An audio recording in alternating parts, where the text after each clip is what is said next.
Okay, here's a thought. If you chase two rabbits, you will not catch either one. Hmm. Does that ring true for you? Do you ever feel like you're constantly pulled in, I don't know, a million different directions, trying to do way too much and maybe not achieving much of anything? Oh, absolutely. That old Russian proverb, it really hits home today, doesn't it? That's like we're drowning in noise, options, endless lists. It leaves you feeling totally overwhelmed and pretty ineffective sometimes. Well, you've tuned into the Success Happiness channel, and if you're looking for a simpler, maybe clearer way to unlock some real potential, whether that's in your work, your health, even relationships, then yeah, you are definitely in the right place. Welcome to this book talk. We are diving into a really fascinating book today. The One Thing, the surprisingly simple truth behind extraordinary results. It's by Gary Keller and Jay Papasan. Right, and Gary Keller, he's known as his master teacher, right? Right. Built the big real estate company in North America. And how? Mostly by teaching people how to, well, simplify their thinking, radically simplify it. Exactly. And he and Jay Papasan basically distilled that whole approach down into this one incredibly powerful idea.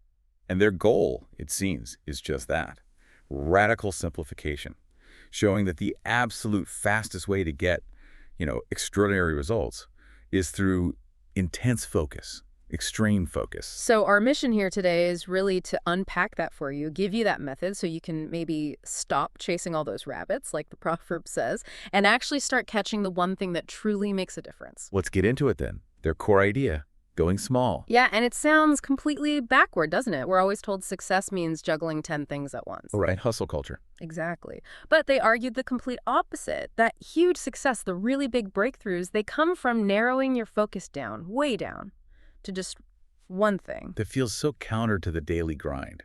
We're taught the person putting in the longest hours, juggling the most tasks, that's the winner. hmm But Keller noticed in his own life, where he had massive success, he'd narrowed his focus right down, laser focus.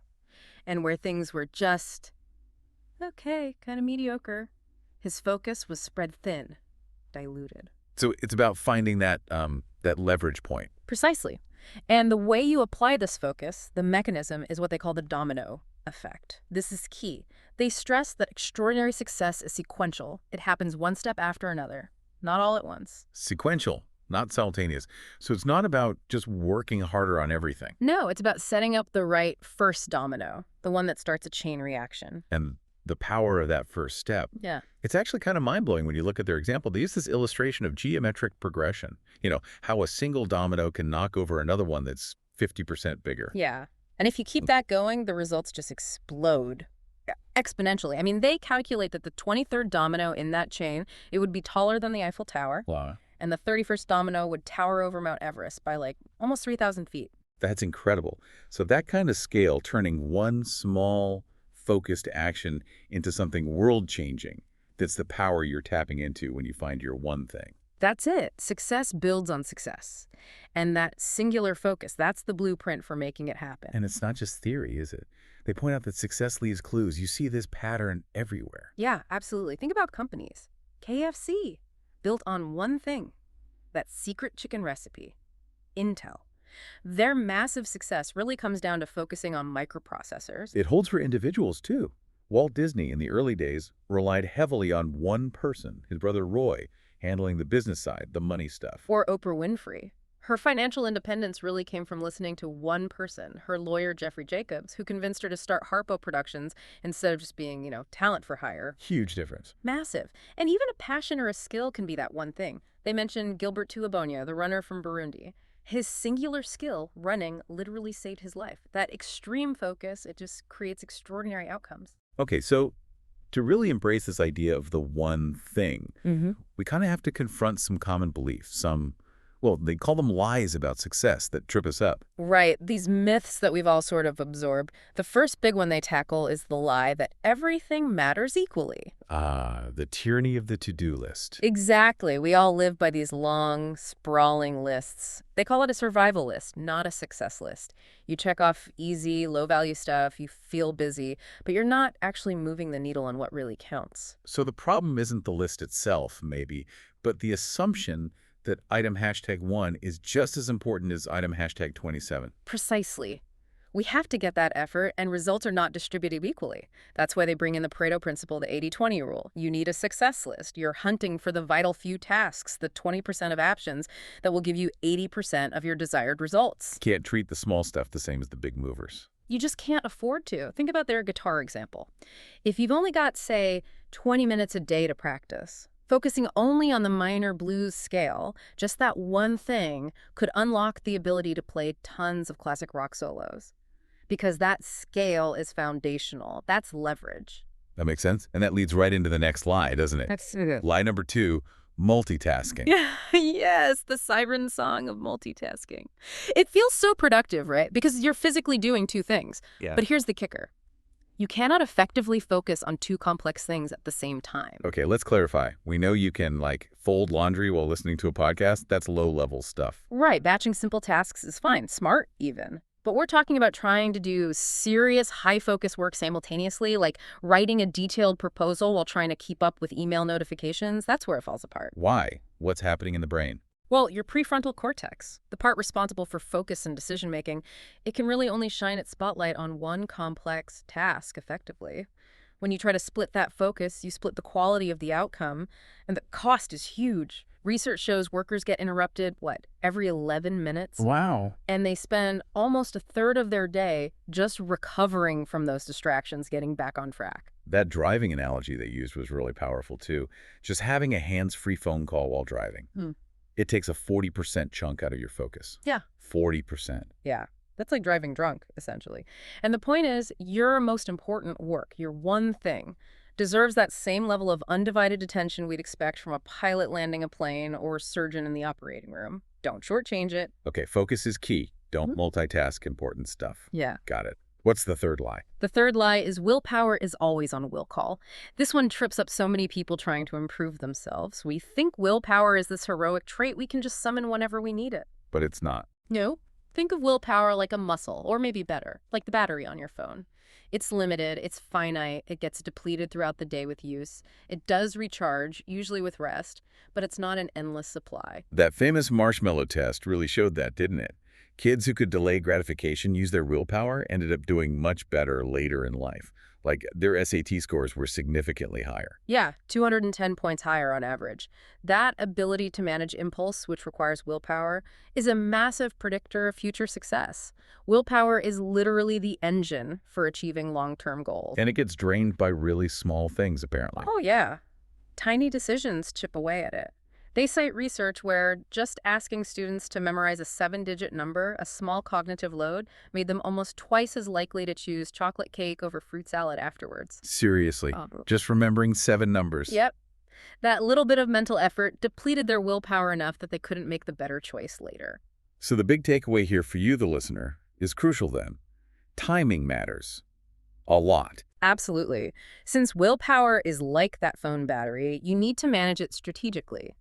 Do your most important work, your one thing, the task that requires the most focus and discipline when your willpower battery is fully charged. Which for most people is usually. Usually earlier in the day, before the barrage of decisions and demands drains it down. Okay, so if we can ditch those lies that everything matters equally, that multitasking works, and that willpower is infinite, then the path clears up. And it leads to their main tool, right? Exactly. Once you've cleared away the clutter, you need direction. And that comes from the focusing question. This is the compass. I like Andrew Carnegie's blunt advice that, quote, don't put all your eggs in one basket. He said, put all your eggs in one basket and then watch that basket. Ah, Yeah. yes.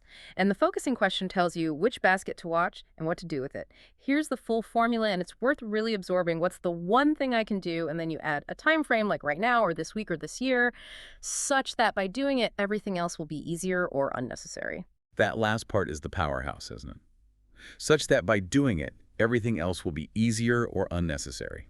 That's the leverage test. It really is. It forces you to identify the first domino, the lead domino, the one that, once you knock it over, makes a whole bunch of other tasks either simpler or just completely irrelevant.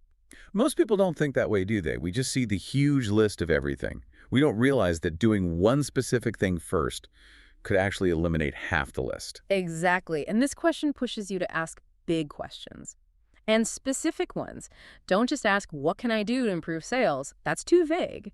It leads to easy, doable answers. So instead, you should ask, Ask something big and specific, like, what's the one thing I can implement right now that will double our sales conversion rate in the next 6 months? See the difference? yeah, that demands a much bigger, more thought-out answer, a possibility answer, as they call it, something you might have to research or invent, not just pull off the shelf. Right. Great questions force you to find great answers, answers that stretch you beyond your current capabilities or knowledge. And this whole approach connects the big picture to the Ah. immediate action through what they call goal setting to the now. Mm-hmm. This is how you line up all the dominoes perfectly. It connects your ultimate, maybe far off vision all the way down to the single most important task you need to do today, right now. Let's walk through that quickly, maybe make it concrete for everyone listening. Say your huge someday goal is, I don't know, running a super successful online leadership coaching business. Big dream. Okay, big goal. So, using the focusing question cascade, to achieve that someday, what's the one thing you absolutely must accomplish in the next 5 years? Uh-huh. Maybe develop and get funding for a really high-end corporate training program. Sounds like a key domino. Okay, So, to achieve that 5-year goal, what's the one thing you need to get done this year? maybe. Secure 3 solid pilot clients to test the program and get testimonials. Good. Getting specific. Now, this month, what's the one thing needed for that? Refine the pitch deck for those clients and build a target list of maybe 20 top corporate contacts Excellent, getting closer. Now, this week. this week. Maybe schedule one really in-depth call with a friendly CEO to validate the program idea and the pricing before I pitch it widely. Perfect. See how specific it's getting. And finally, what's the one thing you can do right now to make that week's goal happen? Write the email script to request that validation call. Boom! There it is. You just connected a massive, potentially overwhelming someday dream directly to one single manageable action you can take right now. That's lining up the dominoes. And that process, going from someday down to now, it fights that tendency we all have to just take the small, easy win now instead of working towards the huge payoff later. Exactly. It keeps the focus squarely on the most important priority in the present, knowing it's directly linked to that big future reward. Wow. So it really is about lifting the limits on your thinking first. Focus expands what's possible. It just clears the path forward. It really does. And when you commit to finding and doing that one thing, you're essentially choosing faith over fear. They use that wonderful Cherokee parable. Oh, the one about the 2 wolves inside us. Yeah. One wolf is fear bringing anxiety, doubt, inaction.